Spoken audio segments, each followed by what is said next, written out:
Bonjour à tous. Donc, je vais vous faire une présentation très biologique pour le lymphome à cellules mentaux, une fois que vous avez vu toute la partie prise en charge clinique. Donc, dans cette présentation, vous n'aurez pas de courbe de survie. J'espère que ça ne vous perturbera pas trop. J'ai pris la décision de ne pas vous faire une liste à la Prévert de tout ce qui peut mal se passer dans le lymphocyte B pour aboutir à un lymphome à cellules mentaux. Donc j'ai essayé de vous regrouper tout ça sous le concept des cancers hallmark. Donc c'est des concepts qui ont été mis en place au début des années 2000, dans lequel on regroupe en fait les capacités fonctionnelles de toutes les altérations qu'on voit dans les cancers, de façon à pouvoir mieux comprendre comment ça se fonctionne. Et il y a eu une révision là cette année de ce concept, c'est la deuxième révision de ce concept. Et dans le lymphome à cellules mentaux, donc en fait, on va tout de suite commencer par ce qui est en haut, la partie proliférative, toutes les anomalies qui font que le lymphocyte B tumoral est très prolifératif. Donc, comme vous l'a dit Loïc Renaud précédemment, le lymphome à cellules mentaux est caractérisé par cette translocation 11-14 qui est présente dans plus de 95% des lymphomes à cellules mentaux, qui juxtapose en fait le gène de la cycline D1 qui est sur le chromosome 11 en proximité du coup avec le promoteur des gènes des chaînes lourdes des immunoglobulines sur le chromosome 14. Alors ça, c'est dans la majorité des cas quand c'est la cycline D1. De temps en temps, on a des réarrangements qui sont possibles avec les chaînes légères des immunoglobulines, donc en kappa et en lambda. Mais de toute façon, la cycline D1, normalement, n'est pas exprimée dans les lymphocytes B. Et le fait que cette cycline D1, ce gène de la cycline D1 se trouve à proximité du promoteur des IG, fait qu'on a une surexpression de la cycline D1 dans le lymphome à cellules mentaux. Cette surexpression, en fait, elle va se concrétiser par une complexification de la cycline D1 avec les kinases cycline dépendantes CD4 et CD8 et CD6 qui vont au niveau du noyau pouvoir phosphoryler RB et libérer en fait les facteurs de transcription de la famille E2F et générer ainsi un signal de démarrage du cycle cellulaire en phase G1.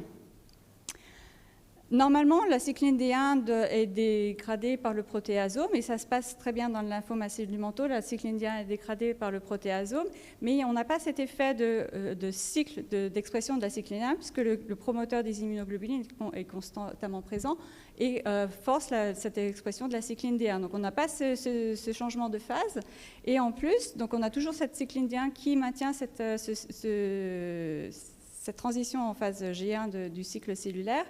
Et en plus, la cycline D1 étant très exprimée, on va avoir un transfert des inhibiteurs de la cycline E sur la cycline D1 et libérer le complexe cycline E, les cyclines kinases dépendantes 2, pour pouvoir avoir ce renforcement non seulement de la phosphorylation de RB, mais aussi l'initiation de la transition entre la phase G1 et la phase S du cycle cellulaire. Alors, RB est une cible principale de la cycline D1 et des cyclines kinases dépendantes 4 et 6.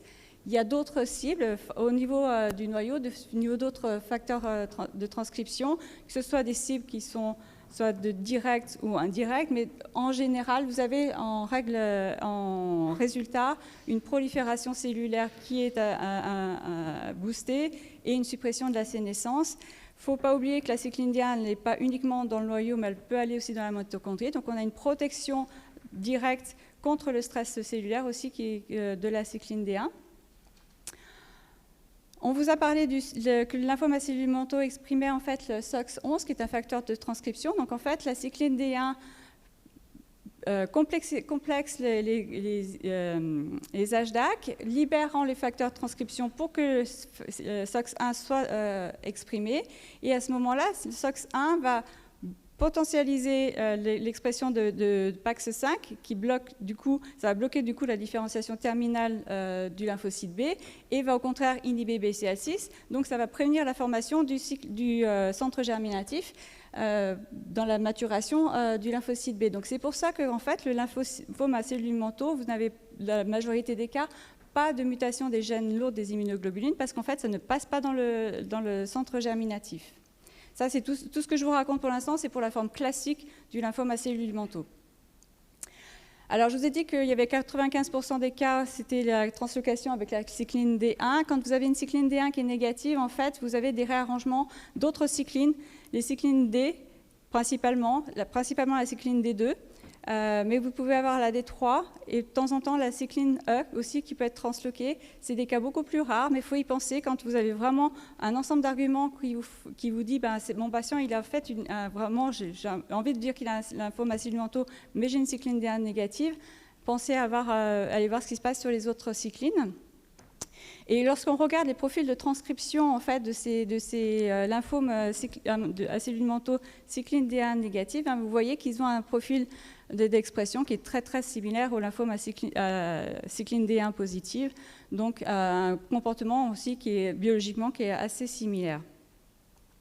La cycline D1, c'est un événement très très primordial dans le lymphome acide-lumenteux, mais en fait c'est pas suffisant. Un dérèglement de la cycline D1 n'est pas suffisant. Si vous avez des souris transgéniques qui surexpliquent la cycline D1, vous les observez pendant 1 an, elles vont faire des lymphomes T, à peu près 2%, mais finalement, quand vous comparez la cohorte de souris contrôle, c'est exactement la même chose. C'est plus la souris qui vieillit qui va faire un lymphome T plutôt que dû à la cycline D1. Il faut associer un autre oncogène pour avoir des lymphomes acide-lumenteux, notamment CEMIC ou NRAS, mais là vous tombez dans les rassopathies. La détection aussi est possible de clones cycline D1 avec la translocation 11-14 dans le sang de patients sains, d'individus sains. Donc vous n'avez pas forcément un lymphome qui va se développer chez ces patients-là. Alors, le petit bémol, est-ce que c'est une période de latence qui sera trop longue? On a un cas qui a été rapporté où, lors d'une greffe, lors d'une allogreffe, le receveur et le donneur ont développé, mais au bout de 12 ans, un lymphome qui était clonalement relié, un lymphome acide-lumenteux qui était clonalement relié. Donc, est-ce que dans nos études, quand on évalue en fait ces patients qui sont porteurs d'un petit clone 11-14 qui sont sains, finalement, est-ce qu'au fil du temps, ils auraient peut-être un lymphome qui se déclarait, qu'on n'a pas vu parce que c'est des événements qui sont vus très tard.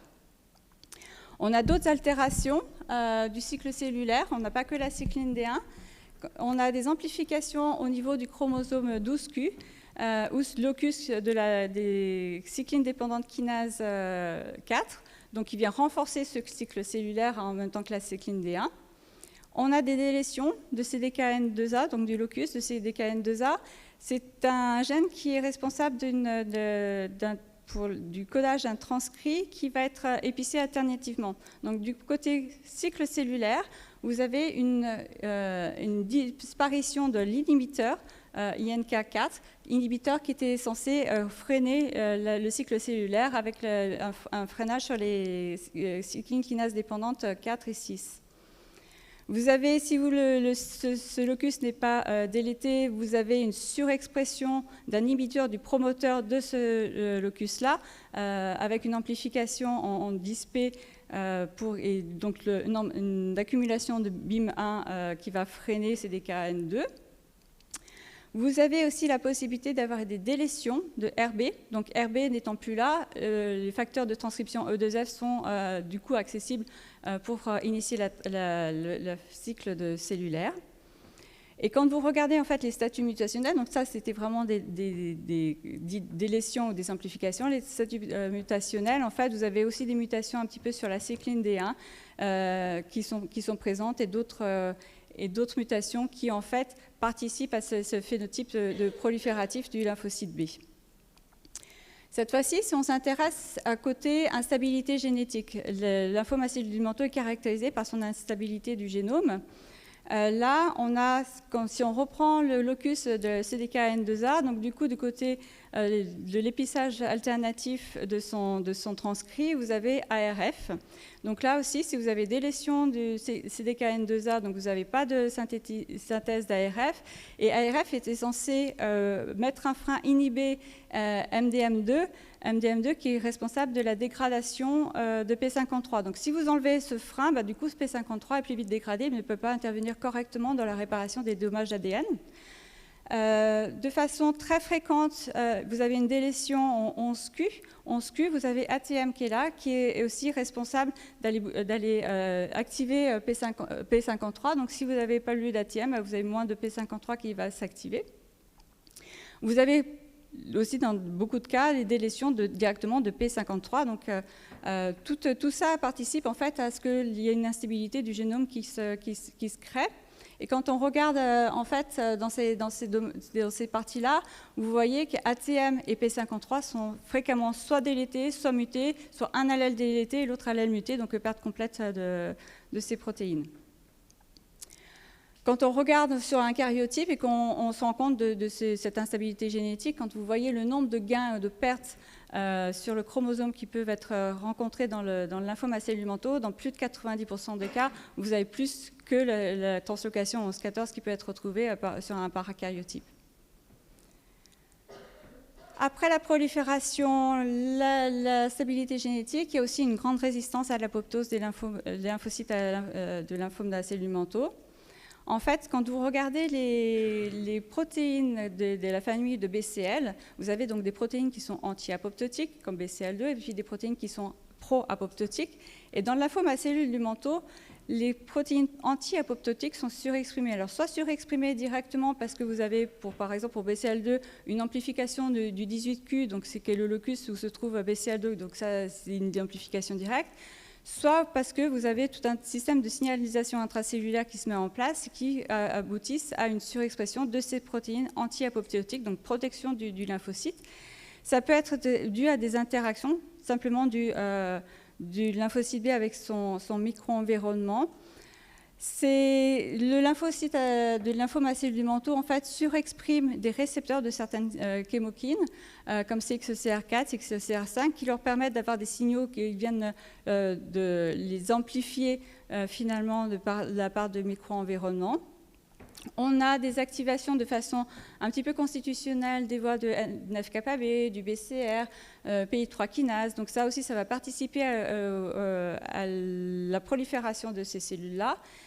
Et on a bien évidemment dans ces voies-là des mutations aussi qui sont récurrentes de certains gènes comme BIRC3 qui ne sont pas anodines non plus dans la prolifération de la cellule. On a d'autres mutations qui sont aussi très fréquemment rencontrées, Notch1 et Notch2. Donc Notch1 et Notch2, c'est en fait des récepteurs qui vont subir deux clivages et du coup la partie intracellulaire va aller au niveau nucléaire pour participer à la machinerie de la transcription et donner cet effet aussi prolifératif de ces cellules-là. Et je vous ai mis sur la partie donc pour vous à droite les représentations schématiques de ces deux protéines et les mutations qu'on rencontre dans les lymphomes à cellules mentaux. En fait, elles se passent au niveau intracellulaire, au niveau du domaine PEST, qui est le domaine en fait qui est nécessaire pour dégrader les notches par le protéasome. Donc vous perdez ces signaux de dégradation, donc vous accumulez une notch au niveau nucléaire, et là vous avez aussi vos impacts sur la prolifération, sur la résistance de l'apoptose, sur les voies de signalisation qui sont normalement contrôlées. Dernier point, on a des dérégulations au niveau épigénétique qui se mettent en place aussi, toujours dû à cette instabilité. On a d'autres gènes qui viennent de se faire perturber et du coup rendre plus ou moins accessible la chromatine. Et quand on regarde les niveaux de mutation, en fait, vous avez KMT2A, donc l'ancien MLL, qui est bien muté aussi dans ces lymphomes à cellules mentaux. Donc pas oublier non plus que les dérégulations épigénétiques sont très importantes dans ces pathologies-là. Tout ce que je vous ai raconté pour l'instant, c'était pour la forme classique du lymphome à cellules du manteau. Quid donc des formes médullospléniques ou blastiques ou pléomorphes. Donc pour rappel, le lymphome à cellules du manteau classique, vous aviez PAX5 qui était surexprimé et BCL6 qui était réprimé. Ce qui faisait que du coup votre lymphocyte ne pouvait pas rentrer dans le centre germinatif et donc pas muter ces gènes d'immunoglobuline. Dans le lymphome médullosplénique, SOX11 en fait est réprimé. Donc vous avez pas de surexpression de PAC5 et vous avez BCL6 qui est exprimé, ce qui explique que ces lymphocytes, en fait, vont, eux, passer dans le centre germinatif et vont avoir des mutations de vos gènes d'immunoglobulines. C'est pour ça que vous avez ces lymphomes cellulaires qui, parfois, sont, dans la grande majorité des cas, ont des gènes d'immunoglobulines non mutés, mais vous avez quelques formes qui ont des gènes mutés, et c'est notamment les médulospléniques dues à la surexpression ou la non-expression de SOX11. Ce qui différencie aussi le lymphome acellulaire classique du médulosplénique, c'est que le médulosplénique est beaucoup plus stable génétiquement, et du coup vous avez moins d'accumulation de mutations, et ce qui explique aussi que ce lymphome-là est un petit peu plus indolent que sa forme classique. Et quand on regarde enfin la forme très agressive, que ce soit blastoïde ou pléiomorphe, vous avez des accumulations finalement de mutations et de délétions, mais c'est des cibles en fait qu'on le retrouve aussi dans les autres formes qui sont moins fréquentes. On les retrouve plus facilement dans les lymphomes acellulaires, mais finalement ça n'en fait pas des marqueurs en soi de forme blastoïde ou pléiomorphe, c'est simplement leurs fréquences qui sont plus importantes. Donc là, je viens de vous faire un petit résumé très rapide, très schématique du lymphome acellulaire. Il y a beaucoup d'autres choses qui sont perturbées dans ce type de lymphome. Mais en gros, ce que je voudrais que vous reteniez, c'est qu'effectivement, on a de la prolifération parce qu'on a de la dérégulation des cyclines D1 dans 95% des cas. Attention, si vous n'avez pas la cycline D1, il y a les autres cyclines qui sont présentes. Qu'en soi, ce n'est pas suffisant. La cycline D1 dérégulée n'est pas suffisante en soi. Vous avez forcément d'autres choses qui interviennent dans la biologie du lymphome acellulaire. Et notamment, si on replace tout ça dans ce fameux cercle de hallmark of cancer, dans le manteau, pour la prolifération cellulaire, donc vous avez donc les cyclines, vous avez RB1, vous avez les CDK4, qui sont les principaux points de modification de la biologie. Dans l'instabilité génétique, vous avez forcément ATM, P53, les mutations ou les délétions à rechercher. Et puis, dans la résistance à la mort cellulaire, vous avez des perturbations de niveau de BCL2, des notches.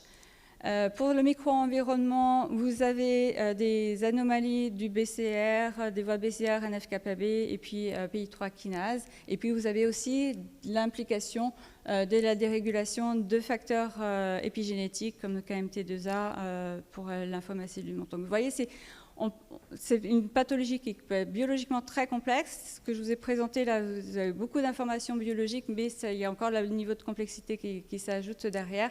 Mais si vous retenez en gros ça, vous avez un petit peu retenu pourquoi, par exemple, on va donner du vénétoclax parce qu'on a une BCL2 qui est surexprimée, pourquoi on va donner de l'hypotinib parce qu'on a une volatilisation de BCR qui est stimulée. Donc voilà, ça vous permet de mieux comprendre en fait d'autres pathologies pour votre prise en charge future.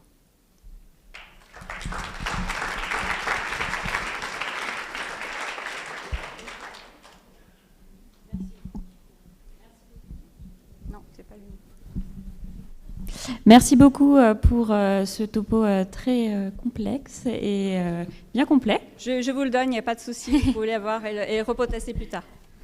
Merci. Il y a déjà des questions. Est-ce que tu peux, Marie? Est-ce qu'on a à l'heure aujourd'hui des profils biologiques mutationnels, par exemple, qui prédisent la réponse au traitement? Parce qu'on a vu tout à l'heure qu'on avait plein de choix. Et donc, est-ce que ça peut nous aider à choisir actuellement ou dans le futur proche?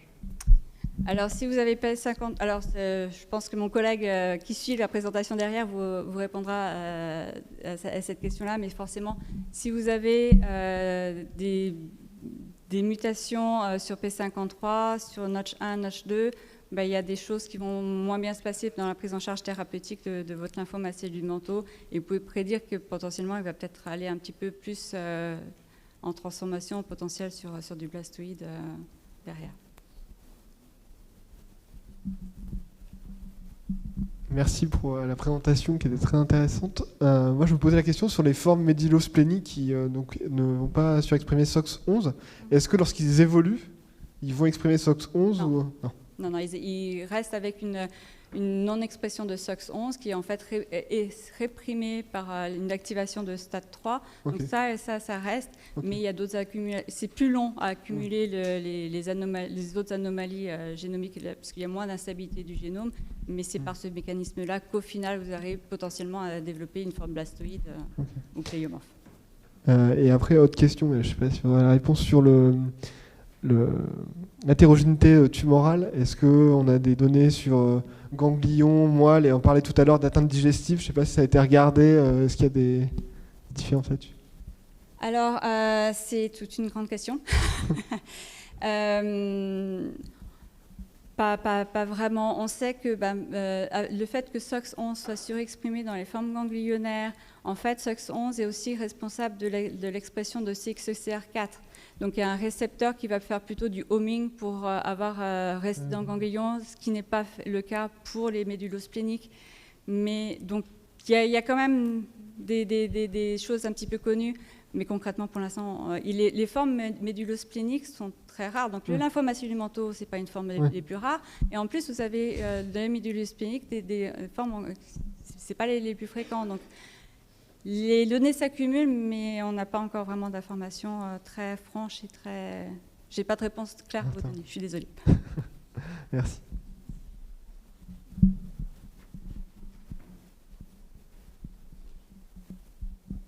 Merci Delphine. Classiquement, comme ça a été dit, le manteau est une hémopathie CD5 positive. Il y a aussi des formes CD5 négatives. Il y a aussi à peu près une vingtaine de % de CD5 négatifs, comme normalement ils sont CD23. Enfin, il y a des profils types, et puis il y a toujours il n'y a pas un marqueur, si tu veux, qui fait le lymphome acélumenteux. C'est toujours une discussion entre plusieurs... voilà. Mais je sais que tu avais un petit peu regardé ces formes CD5 négatives. Est-ce qu'au final de tout ce que tu avais vu, est-ce que c'est des formes un peu différentes par rapport aux formes CD5 positives? C'était ma question. Alors, c'est pas si différent que ça. Il y a peut-être... c'est pas très, très significatif. C'est peut-être légèrement moins agressif.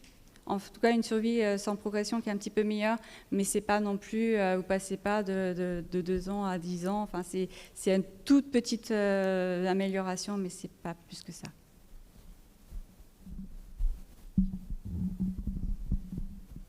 Y a-t-il d'autres questions? Non. Eh bien, merci beaucoup.